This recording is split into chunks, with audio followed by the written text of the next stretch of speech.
మెప్పించారు నటి సుధా గారు. అమ్మగా, అత్తగా, వదినగా ఆమె చేయని పాత్ర లేదు అనే చెప్పాలి. చాలా సినిమాల్లో తన నటనతో ప్రేక్షకులను ఆకట్టుకున్న సుధా ఆ మధ్య ఎన్టీఆర్ గురించి ఓ ఆసక్తికర విషయాన్ని చెప్పారు. ఓ ఇంటర్వ్యూలో ఆమె మాట్లాడుతూ ఎన్టీఆర్‌తో కలిసి చాలా సినిమాలు చేశాను. అలాగే శ్రీను వైట్ల దర్శకత్వంలో వచ్చిన 'బాద్‌షా' సినిమాలో తారక్‌తో కలిసి చేశాను. ఈ సినిమాలో ఓ డాన్స్ చేసే సన్నివేశం ఉంటుంది. ఎన్టీఆర్‌తో కలిసి స్టేజ్‌పై డాన్స్ చేయాలి. అయితే ఒకసారి డాన్స్ చేసిన వెంటనే నేను మరో టేక్ చేద్దాం అన్నాను. వెంటనే తారక్ ఎందుకమ్మా మీరు బాగా చేశారు అని అన్నాడు.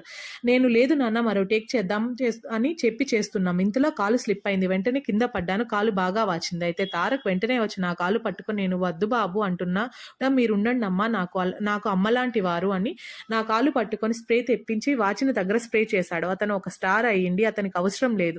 ఎవరికైనా చెప్పి తాను వెళ్ళిపోవచ్చు. కానీ ఎంత మంచివాడు అంటే నా కాలు పట్టుకొని చెప్పాను కదమ్మా మొదటి టేక్ ఓకే చేయాల్సిందంటూ వినయంగా ఆప్యాయంగా మాట్లాడాడు. తారక్ నిజంగానే గ్రేట్ అంటూ సుధా చెప్పుకొచ్చారు. ఈ వీడియో సోషల్ మీడియాలో తెగ వైరల్ అవుతుంది. ఇది ఫ్రెండ్స్ ఈ